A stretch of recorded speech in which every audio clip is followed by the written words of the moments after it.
Hi, I'm speaking with the producer and the director of the film Room 237, which is a documentary about Stanley Kubrick's The Shining, the classic movie we all grew up watching.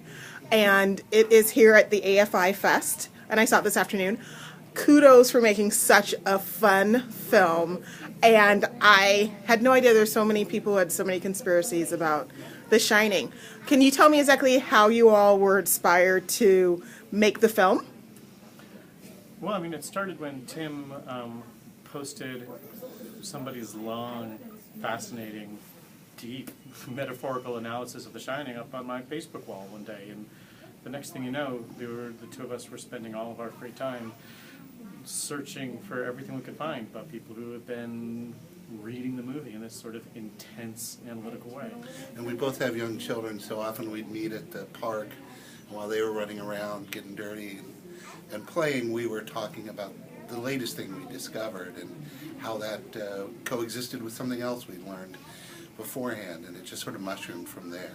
So are you two both huge fans of The Shining and Mr. Kubrick? Oh yeah, For sure. I saw it here actually at Grumman's, right across the street, when it opened, and we had a friend who was a little older who had a beard when he was 15 and was able to get us tickets and sneak us in there. So it's kind of fun to be full circle, to be showing Room 237 right next door.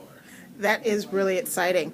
So you guys just happened to find I'll call them conspiracy theories. Only one of them is really a conspiracy They're not theory, conspiracy. if you're going to nitpick. About the Kubrick film. Were you just revisiting your childhood movie, or did you just happen to sort of stumble on all of that? I think my antenna tingles whenever I hear anything about Kubrick or The Shining, and when I saw that this was jumping off a cliff and really going someplace, I was just grabbed and shared it with Rodney, of course, because he's a huge Kubrick fan and shares a sensibility with me about people who like to think about things. And next thing you know, he had found 6 or 7 other great things. So it was a rich field from which to mine. And so the people that you spoke with and you found, I noticed it was you were showing scenes from Kubrick films over the years.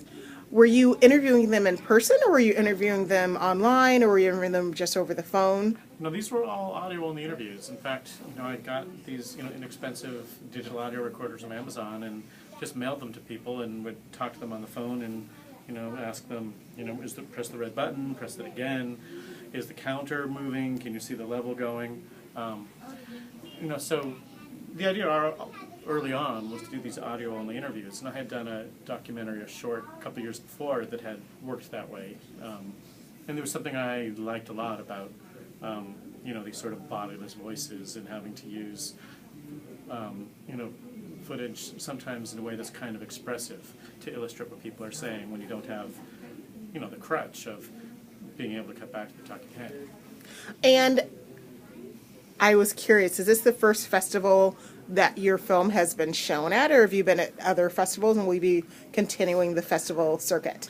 We've been very fortunate. We've shown it all over the world. We premiered at Sundance. We played at Cannes as part of Directors Fortnight, and then we've been just about everywhere else. Carlo Viveri, Sitges, Locarno, London, New York, Hamburg, Austin, Texas, Vienna.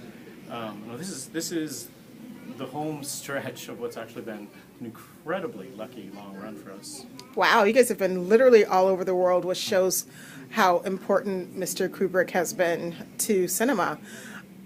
So what is the next step for the film? Will you be eventually releasing it on DVD, or will this be released to theaters for people who are unable to get to festivals? It's already been released in the UK, and in later early next year, it's going to have an American theatrical release before it hits home video. Yeah. Oh, that's really exciting! Congratulations! Well, thank you very much. So IFC Midnight is our U.S. distributor. Oh, wow, great! Yeah. And so, if anyone's curious about the film before it is released, What is the website or your Facebook page that people can sort of learn more about it and all of you? The Facebook is Room 237 the movie, and our webpage is room237movie.com. And get some stuff on there, and also if you're just interested in more theories about the internet, about The Shining, just basically click on your browser and you'll see them. There's plenty out there. There's plenty out there. So what's next for the pair of you? Are you planning on working together on another documentary or a scripted? Top secret. Top secret. It's still top secret. Thank you so much for speaking with me and for screening this at AFI Fest. It's a great, great documentary. It was just mind-blowing the way that you guys intersected Kubrick films with the people talking about their passion for it. Congratulations on your great success. Thanks so much. Thank you.